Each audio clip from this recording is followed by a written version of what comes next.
Hey guys, Austin here. This is sort of a new series I'm going to be doing on this YouTube channel here.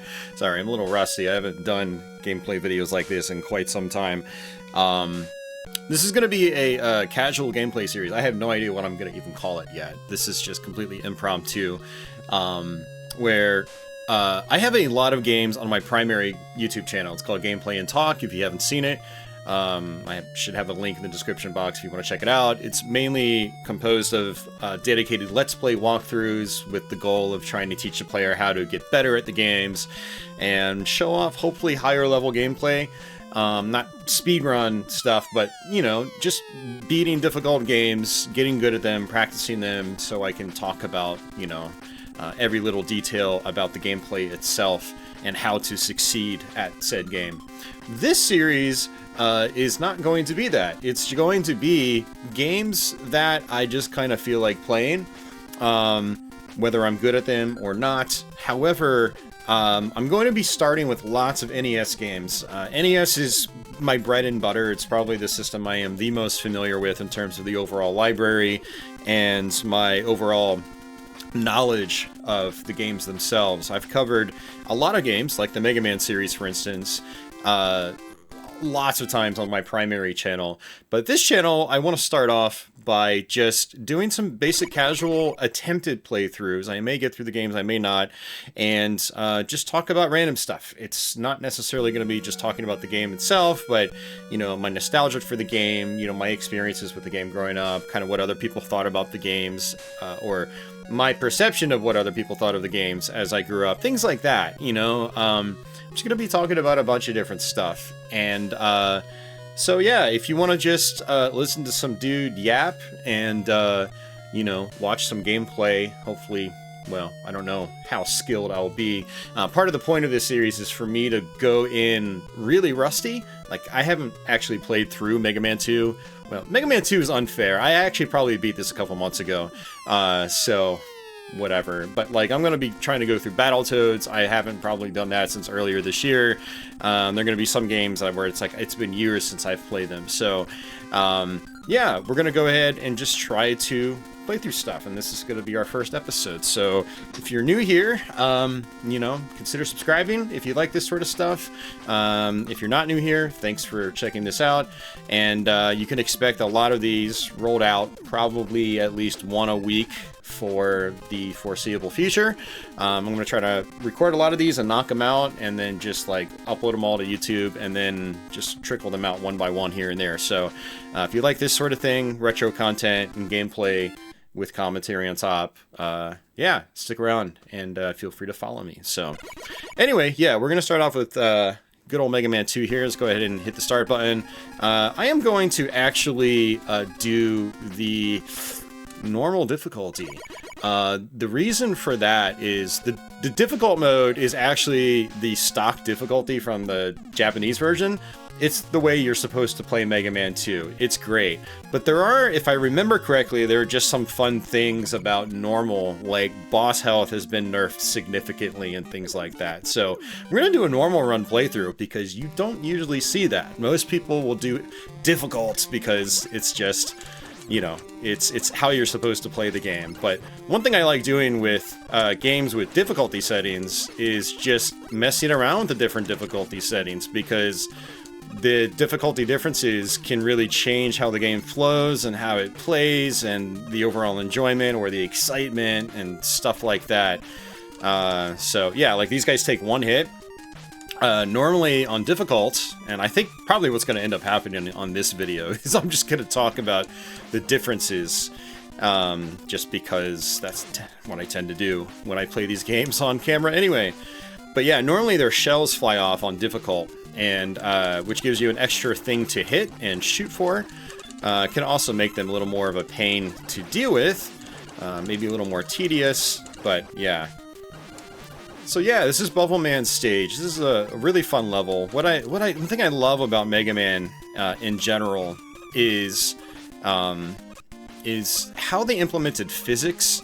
The way that Mega Man like jumps up and falls in particular falling. Like, he picks up massive momentum as he falls downwards. Like, there's multiple sections in the series where you're falling down massive long shafts, and he gets faster and faster and faster, and to the point where he falls so fast that it's difficult to like even maneuver him as he's going from screen to screen.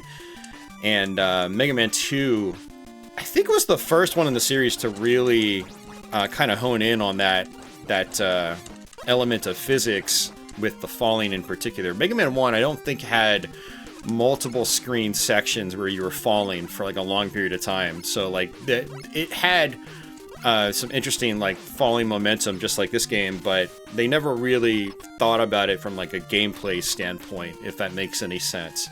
So, but the physics also go to like things like the water and whatnot. You know, Metal Man stage later on also will have like conveyor belts and stuff like that. And, you know, that just pushes Mega Man in a specific direction, and it really makes you, like, have to, you know, really be thinking on your feet as you're playing the game, and it's just really good stuff that holds up extraordinarily well. Actually, you know, now that I think about it, this is a really good start to this series, because Mega Man 2 is one of my all-time favorite games. And it's a real showpiece, not just for the NES, but just for that era in general. It's like, I think, one of the best, probably best thought out like pieces of gaming software from, you know, the late 80s and even into the early 90s. Like, it's a phenomenal game.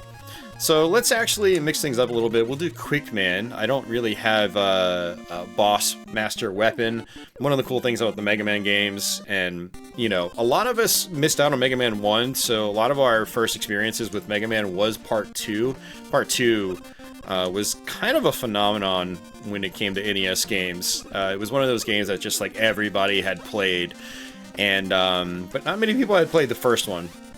So, but the whole boss weapon stealing mechanic was just like, even though it had already been done in Part 1, most of us never played that. And so this was our introduction to being able to steal abilities after you defeat a boss. And so, man, my button mashing skills are not what they used to be. I mean, I'm actually doing okay, I guess. I did set up my stream setup here, my recording setup, just a couple nights ago, and so it's been months and months since I've really done this with a classic game console. I'm using Retro USB AVS console, by the way. It's a FPGA console.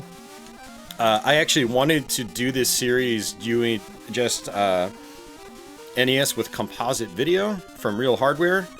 This is technically real hardware, but it's FPGA. It's not actual NES hardware. But I actually had my NES shipped out to have its power supply board repaired because it's given me massive wavy video issues. So yeah, in the future I might do some composite video for this series, or I might just stick with this. You know, if you're watching this, feel free to comment down below and let me know if you prefer this emulation style, you know, visual setup, or if you want me to do like old traditional NES with composite. And I have the real cartridges back on that wall, by the way, and one of the other things I wanted to do was originally take the cartridge off the wall and pop it in the console. And I could do that on the AVS, but I don't know, it's just something about doing it on an actual NES makes it more special, and that was crazy. So because we're playing on normal, I was taking like huge chunks of life off of him for every hit. When you fight him normally, I think you only do like 2 blocks of damage on him.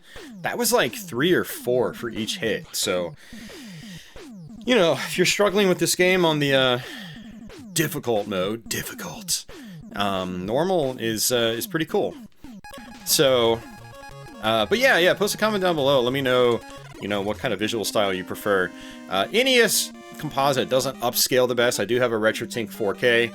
And one thing I want to do is start using a 4K capture card and see if I can actually start recording this stuff at 4K. That would be really sweet, because I've been doing 1080p, you know, for well over 10 years now.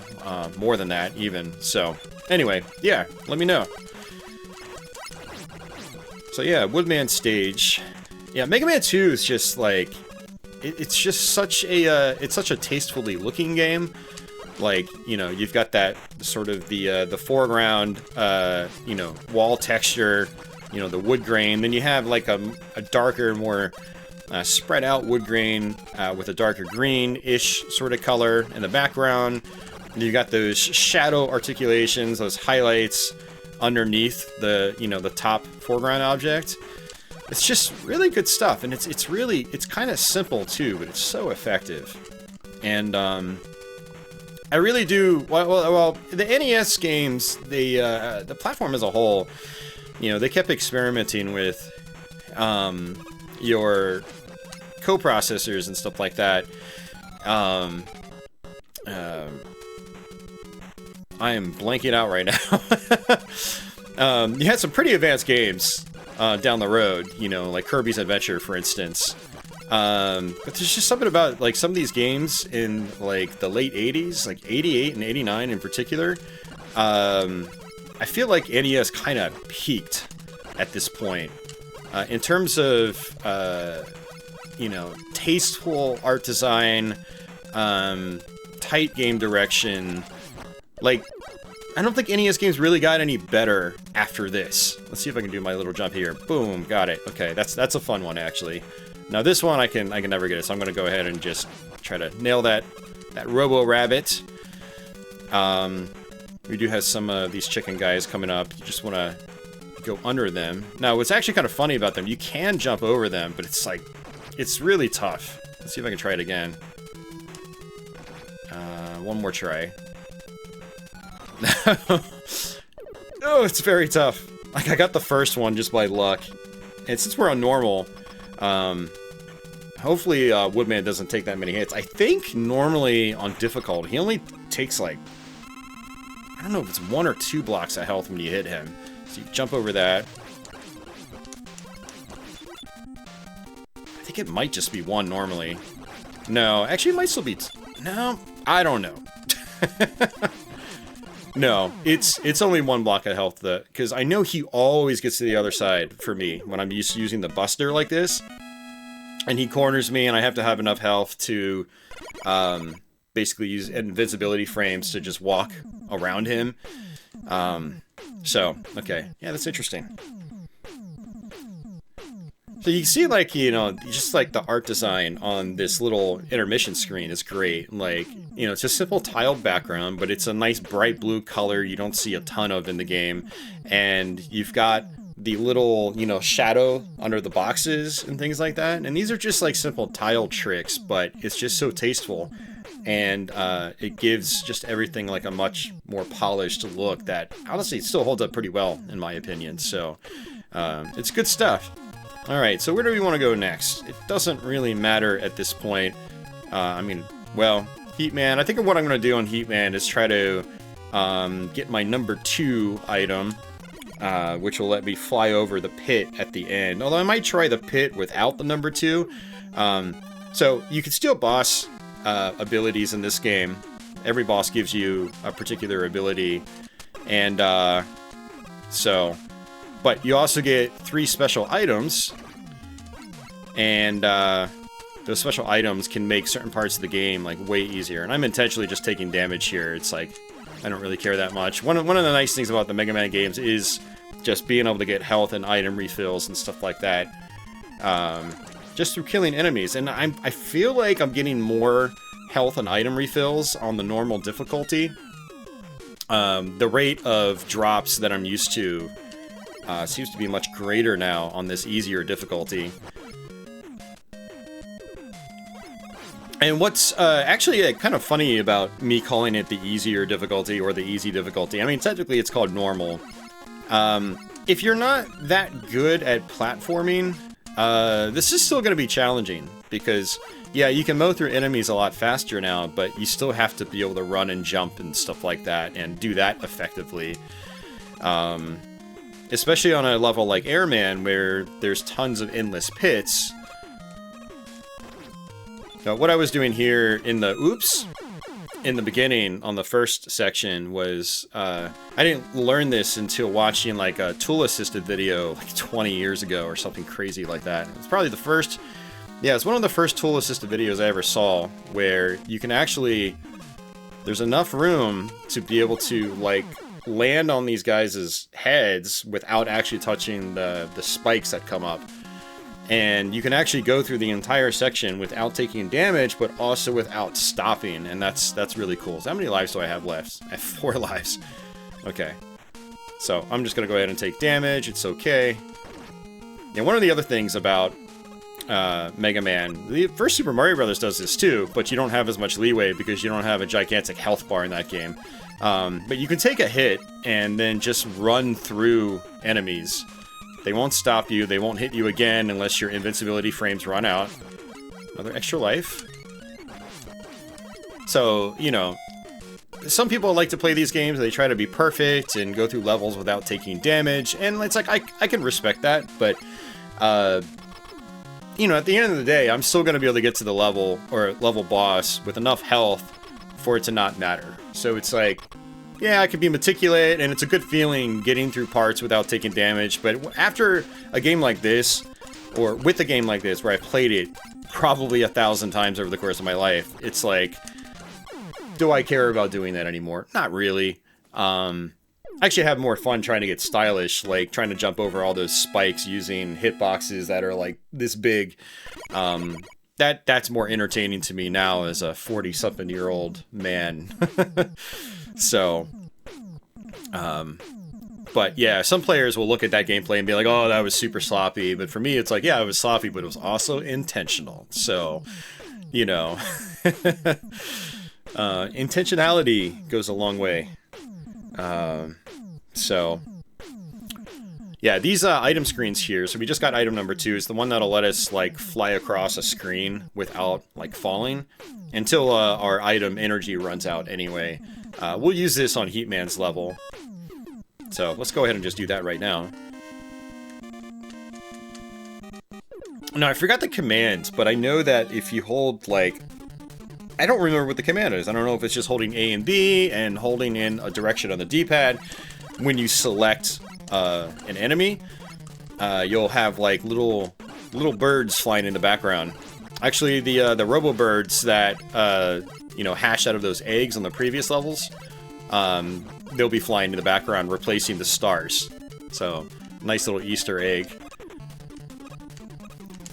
Again, like Heatman here, it's like just another like great display of just good artistic design. You know, the colors just stand out. The NES color palette was not that great, but Capcom in particular tended to be really good with making the most of it. Like, you've got this limited color palette, and even right here, there's only a few colors on screen. It's not a lot, but it's tasteful use of basic shading and stuff like that, and focusing on a color theme that you don't see used as that often throughout the rest of the game. You will notice that a lot of these levels are focused around a specific type of color combination. Like Crashman's level is a lot of yellow with a blue background, and then later on it's yellow on black. This is, you know, mostly reds, oranges, you know, sort of lighter colors. And this is where we want to use our item number 2.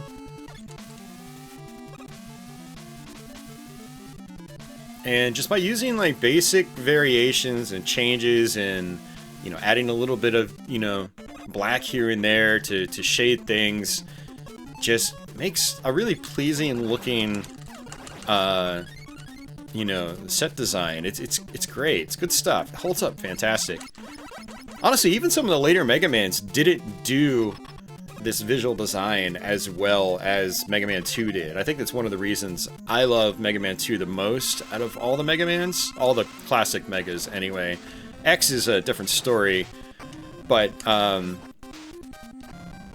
you know, one thing I've realized about this game, too, there is a more, like, almost realistic kind of, like, art direction in some ways. Like the brick tiles on the outside, along with, you know, the bricks getting smaller in the distance here, so it looks like there's depth to it a little bit.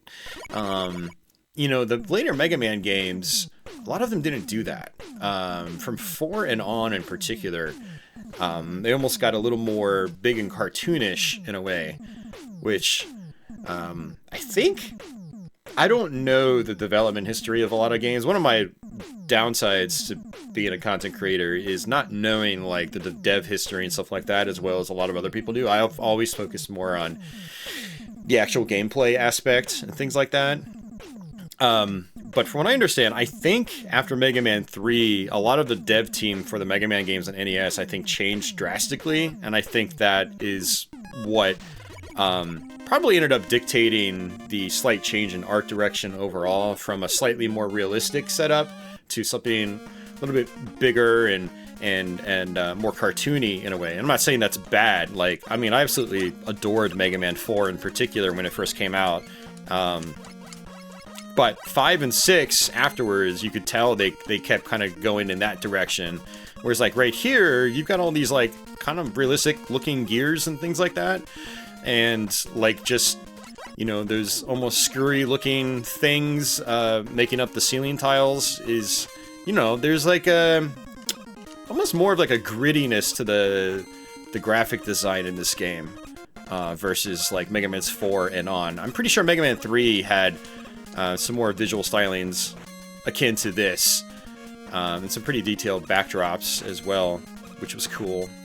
Top Man comes to mind right now, where it's got these really awesome like light fixtures in the background. They're not like big and cartoony. They're like, you know, dense and detailed and things like that. So yeah, I don't even know where I'm going with this, but we're gonna eventually probably get to all those games. We'll play through all the Mega Mans on NES for sure. Yeah.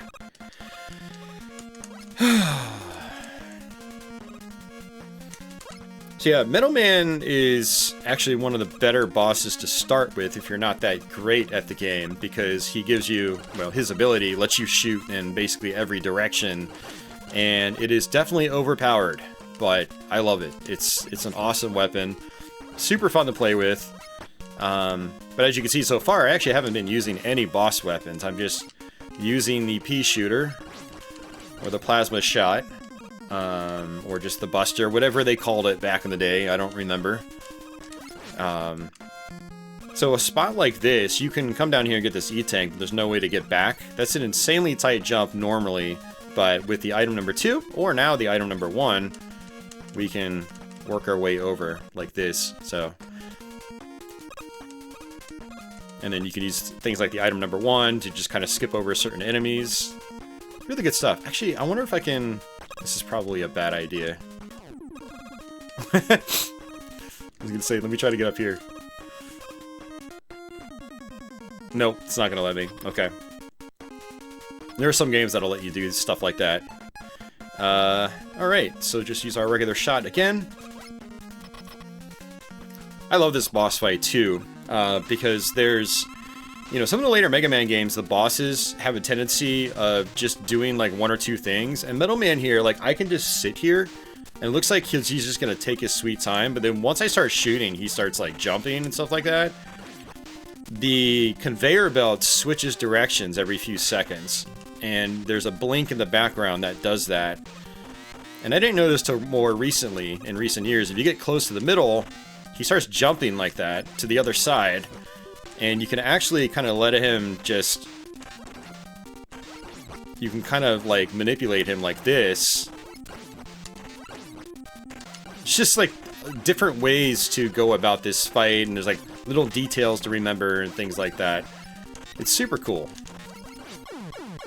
Some of the later Mega Mans on NES, they do not do that. Like, Mega Man's 5 and 6 in particular are super... Well, I'd say from 4 to 6, they're all fairly guilty of having bosses that like do an attack and then run across the screen, do an attack again, run across the screen, do an attack, and it's like yawn, you know. I'm not trying to berate the other Mega Man games. I love all 6 of them now. If you watch some of my old Gameplay and Talk YouTube videos, you would know I didn't always think that way. Mega Man 5 in particular, I used to think was terrible, but now I like it a lot. I think it's a great game. It's just like, it's interesting seeing the difference in design decisions over the course of that, you know, initial 6-game series. You know, some more great attention to detail here with like the color changing tiles. And again, this level, you can tell it's focused more on blue, just as a whole. So like Heatman's level was, you know, those warmer colors. Now we've got cooler colors dominating this level. And it just looks great. It's got great music too. Very funky soundtrack, very melodic, very groovy. Some of the best video game music from this time period, or honestly ever.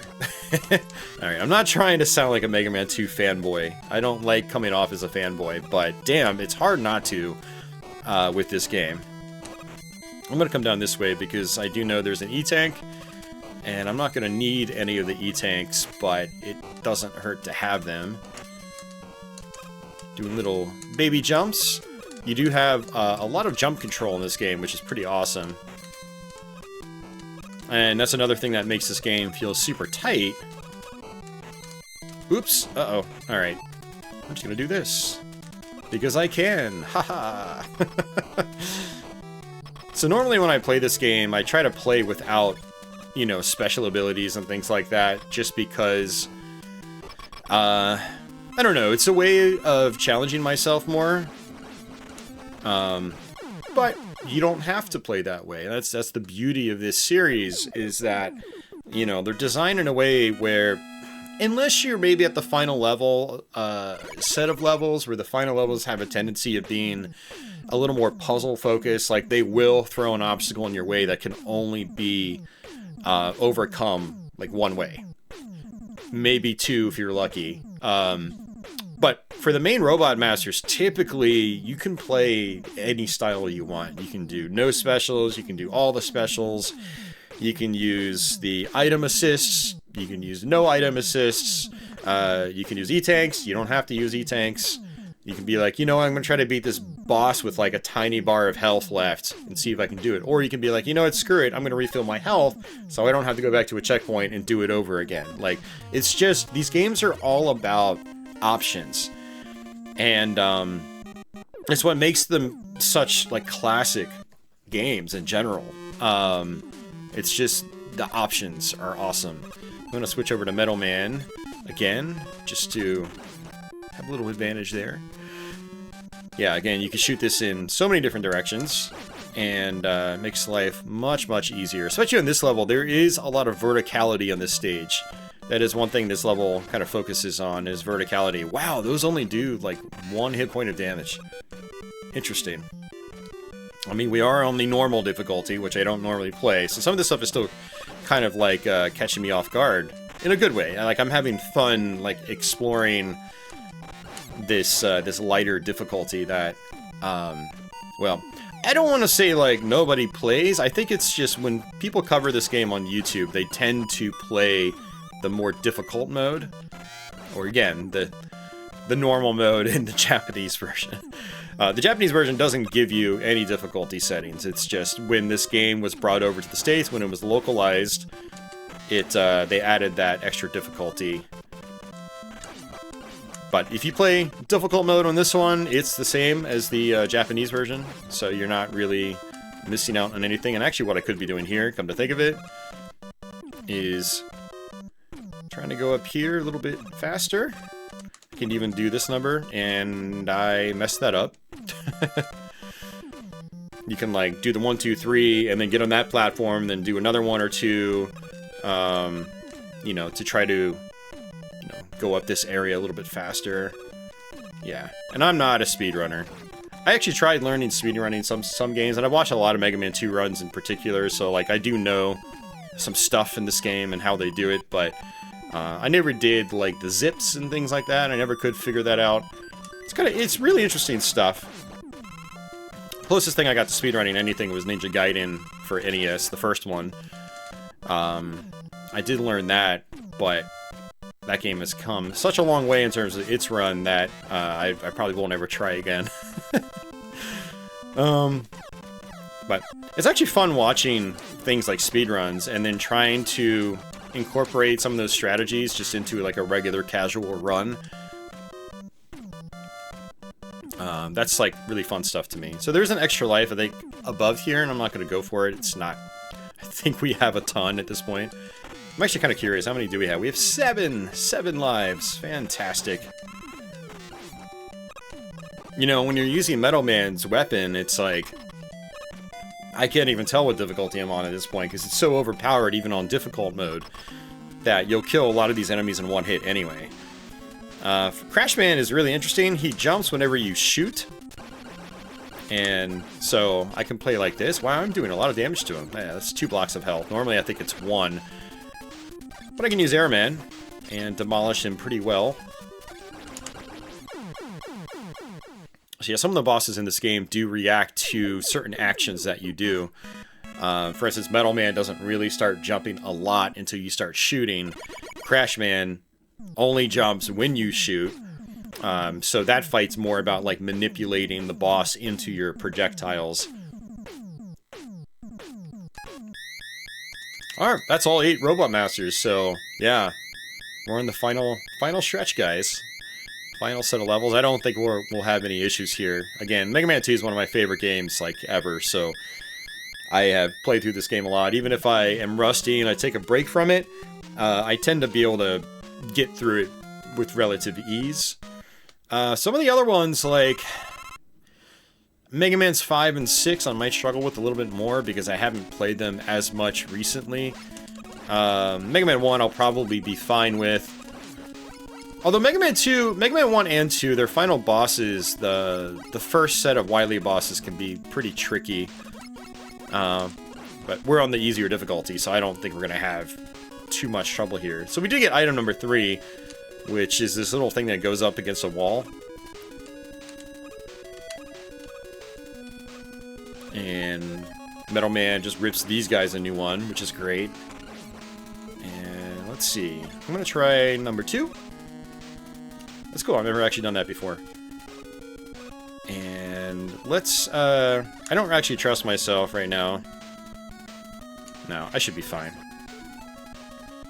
The second level actually requires us to use item number 2. So it's one of those things where, like, you know, again, like I said, some of the last levels in some of these Mega Man games almost turn into puzzles.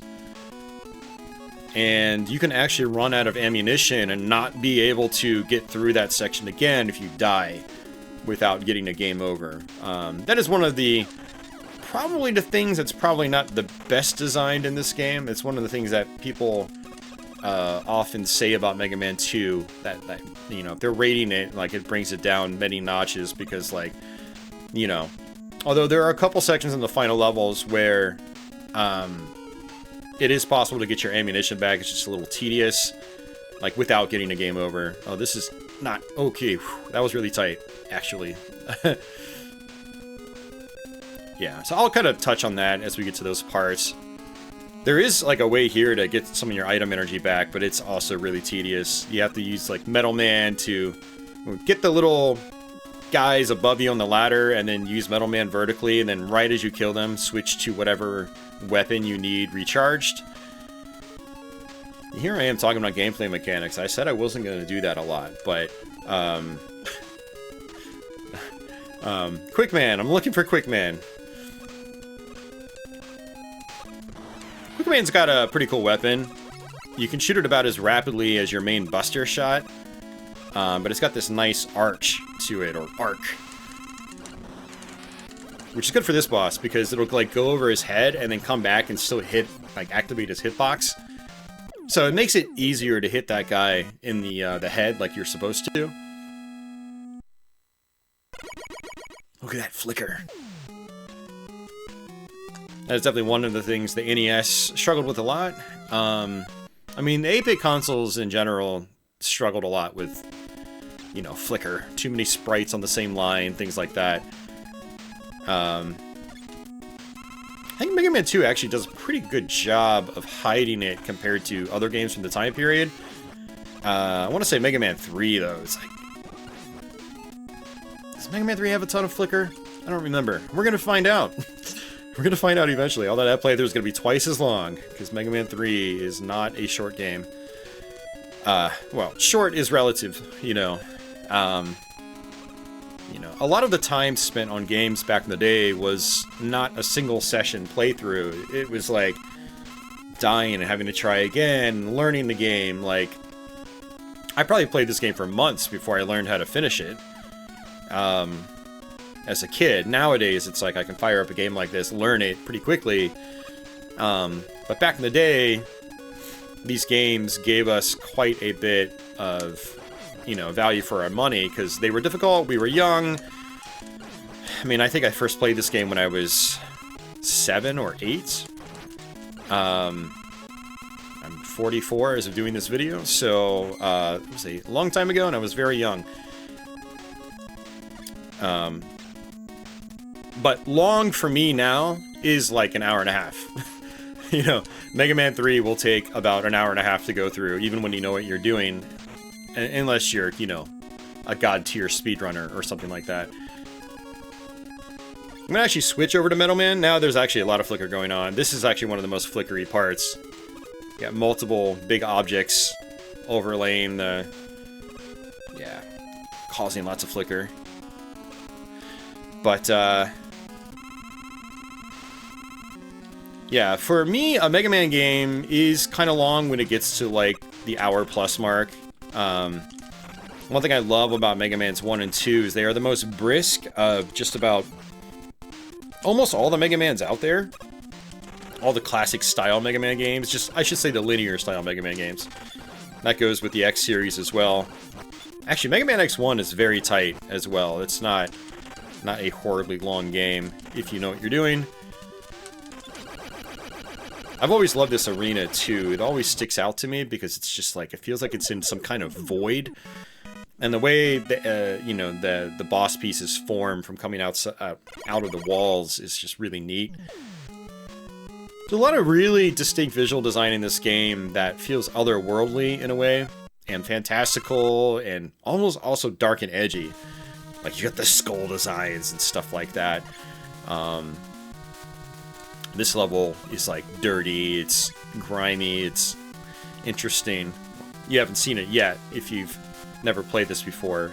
Let's go ahead and switch over to item number 3. Sorry, that was item number 2. That's fine. It's whatever. Yeah, so now it's, like, dingy. A foreboding tone and feel. And most of the music in Mega Man 2 is like fast and groovy and like melodic and things like that. This tune is just like droning,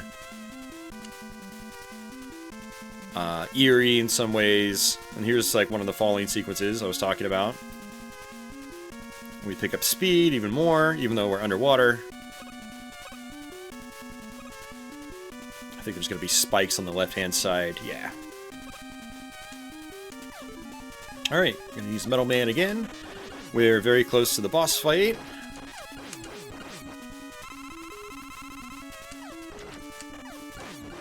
And then after this boss... oh, we get to the infamous level. That's right. That should be fun. Alright, I'm going to use Quick Man. And if I remember correctly, I think you can get crushed instantly by him if you know, you let the treads touch you. Oh wow, that does a huge chunk of damage on normal. That's funny. He only took like 6 or 7 hits. That's crazy. Yeah, so even some of these late boss fights are becoming trivial on this difficulty level, and that's kind of funny. Oh man. Do.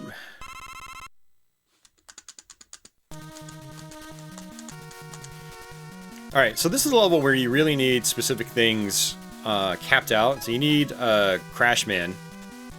You need his ability at 100%. That's like mandatory, basically. And then having item number 1 and 2 up pretty high. Even having item 3 as a backup is not a bad idea. The boss is called the Boo Beam Trap. I only know this because I'm actually terrible with boss names. I don't really care what the boss name is typically. Especially with these old games, because a lot of times, like, these Japanese games in particular have really dumb names, like, like enemies in Super Mario Brothers, like bloopers and cheeps, and it's like, okay, word. But yeah, this boss is called the Boo Beam Trap. I just, up until recently, called it the boss you can get completely screwed by if you don't know what you're doing. A lot of us growing up playing this game have probably at least a tiny bit of PTSD from this boss. Little trick here on this part, you can use your item number 2 to go all the way across, or you can just jump right here. I think those 2 tiles right before that ladder, you fall through and you die. So yeah. So when you die at the Boo Beam Trap, you actually go back to this checkpoint, like right here. And I did find out recently that you can actually come down here and just grind out on these guys. And it takes a while, but it is a way to get your ammunition back for the things that you need. You know, kind of like that. So, what I used to think growing up was that if I died and I came here, I had to keep going right. There was no way to go back left, which is false. And the only way to grind out is grinding out right here, which is not impossible, but it's, just the thought of it, you know, grinds my gears. So yeah.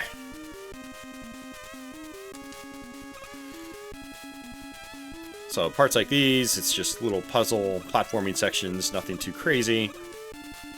We will use, I think the item number 2 is actually good for this next one coming up here. Okay, I was on the right one. Oh, not this one. I think it's the next one. I am already at the point in the video where I'm getting like burnt out and tired. My health has not been the greatest lately. I am looking a little bit better than I normally do. The story is complicated. I've been trying to do things with my eating habits and stuff like that that are just good for me in the long run, like consuming more fruits and veggies, eating salads, things like that, instead of gorging out on hamburgers all the time and pizza and stuff like that. You know, stuff that'll ultimately kill you at the end of the day. I mean, everything kills you at the end of the day. But how fast you are killed is another story. How fast you are killed by said thing is another story. Yeah, I found like my energy levels are just absolutely god-awful lately. And I'm trying to do everything I can to get them back to a manageable level. When I started making videos, I was like 29, I think. No, I was like 27. Holy crap. I think I was 27. Now I'm 44 as of doing this video. My energy levels are not what they were when I was 27. Even when I was treating myself really badly. So, alright, this is the Boo Beam Trap. This boss is, again, like I said, kind of a pain. You have to do things just right. And one of the things is using Crash Man on these guys, right here. And I'm going to use an E-Tank, actually. Otherwise, we're gonna have to show off how to grind out. I don't want to do that. But my whole point about my thing, though, was, yeah, I'm trying to get my energy levels back up so I can do, I mean, for one, do playthroughs again like this. Like, I'm talking about getting fatigued already. We're like 45 minutes in. Like, how am I going to handle Mega Man 6, which is like an hour and a half long? So, that's kind of the point. And I'm trying to work on bettering myself so I can actually have some energy again to just do the things I want to do. Now, there is a way to actually place the crash bomb in between those blocks and destroy 2 blocks with one attack. I find the timing pretty difficult, so I just don't bother. I just make sure I use the crash bombs in the right order and, you know, don't waste them. Because you'll notice I ran out of ammo completely, so if I died, we would have had to grind out for another 10 minutes before I got the ammunition back. Or try to kill myself 8 times at this point. I think it's 8. Do I have 8 lives, or is it still 7? Let's see. Watch it be like 9. It's 8. Okay. Alright, so... yeah, I don't want to be, like, fading out as I do these playthroughs. So, You get 1 full pellet drop, life pellet, from these guys. Oh, and this is hilarious. I think on normal, Metal Man dies in 1 hit with his own weapon. Yeah, on difficult, it's 2. So, they made it a little bit easier. Ooh, he just like jumped on his own. That was interesting. I didn't even fire. I thought he only would jump if you fired, but I guess what ends up happening is I'm gonna use Flashman here. I think what ends up happening is some of these bosses will just start doing things on their own if they detect that, you know, there's too much inactivity. So that's a good design choice, actually. And adds a little bit of randomness, which is nice. So... But Crashman could be programmed to try to, like, dive bomb you in the beginning as well. I'm not sure. I want to say Heatman on maybe Bubble Man actually, like... No, it doesn't do anything. And that was like half my ammunition, I think. Heatman actually works really well on Woodman.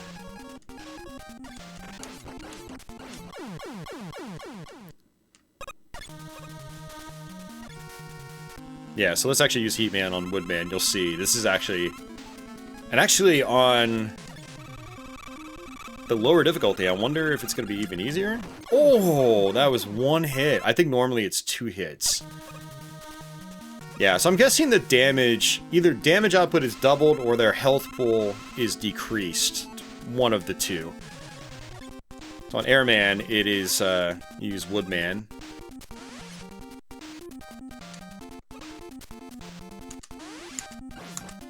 Yeah, so 2 hits now. I think normally it's like 3 or 4.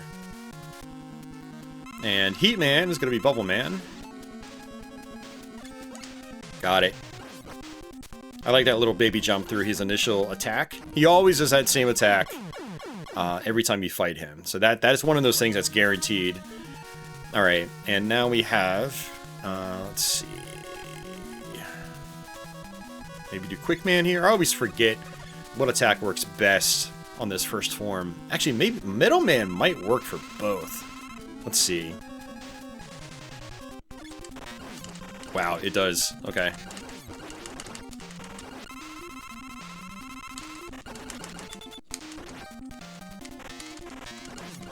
Yeah, now this form of Wily, I've always had a hell of a time dodging those bouncing projectiles. I don't really know how you're supposed to do it without taking damage. I guess one thing you could do, theoretically, is switch to, like, item number 1 and bounce over them. Yeah. Now, here's actually a fun little trick I did learn from watching speedruns. This is really easy. You just pause and manipulate the screen, and you get Mega Man all the way over to the right, which gives you a head start on this part. And you can just run through this whole section without having to stop or anything like that. It's kind of cool. That's like a speedrun tactic that literally anybody can do. You just hit the start button a couple times and, you know, manipulate Mega Man over the screen a little bit. So, alright, so this is the final boss, final boss. Dr. Wily appears to be an alien.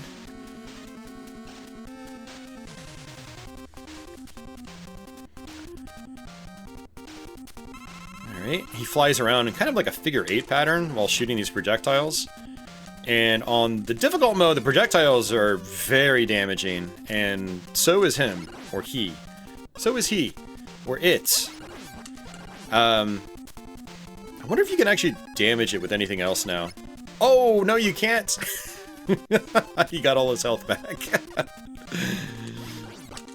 was like, I wonder if they made it on normal mode to be able to damage him with other weapons. I don't know. Nope. Okay, I have to be really careful here because if I run out of ammunition with Bubble Man, I will have to get a game over to get that ammo back. There's no way to get ammo after this, after dying on this boss. So I'm kind of messing around, but I also don't want to put myself in jail and have to die 8 times. Alright. But it wasn't Wily. What a twist. So, alright. Mega Man 2.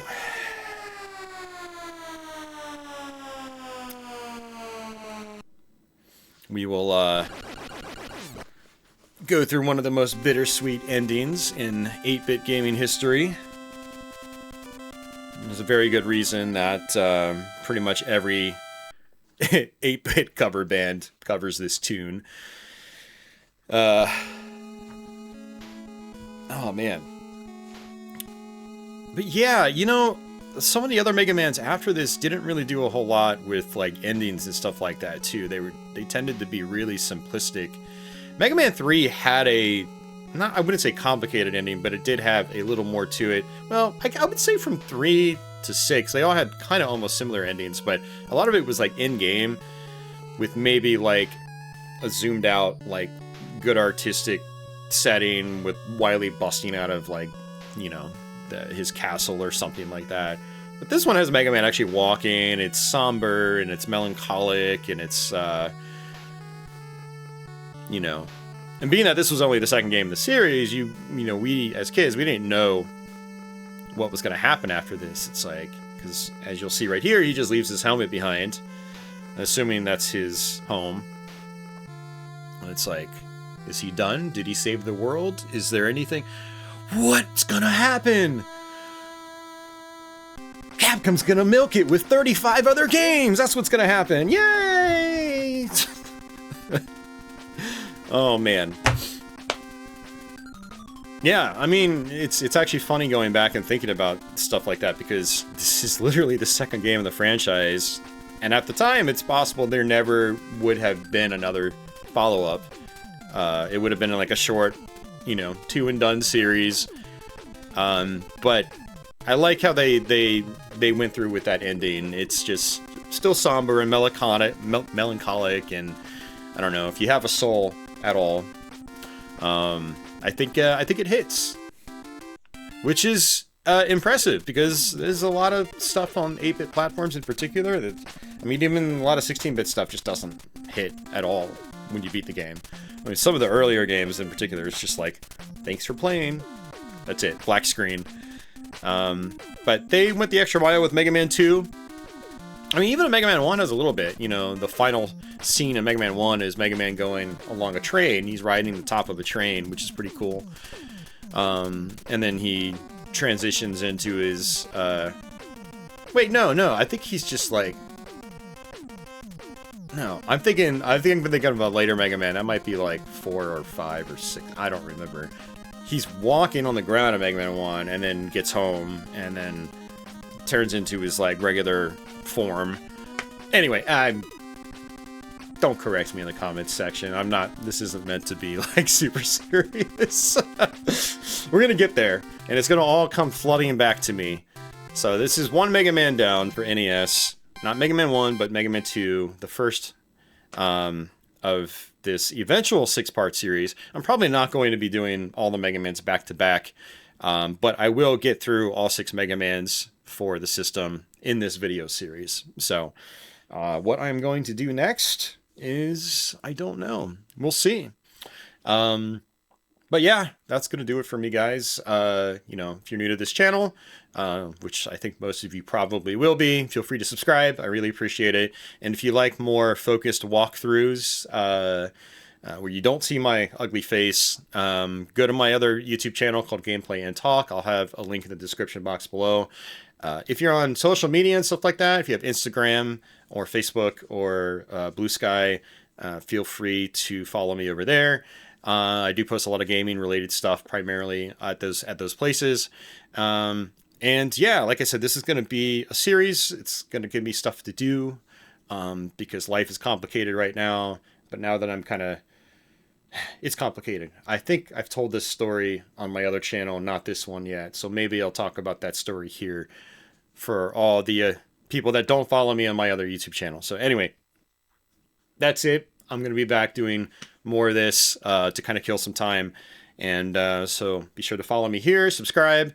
And again, I guess the point is, if you wanted more of this, go check out my Gameplay and Talk channel, where I have like over 1,000 videos. So But yeah, thanks for watching, guys. I guess I will see you later. I'm gonna go over here and hit stop recording in a really awkward manner. So, okay, there we go. Bye.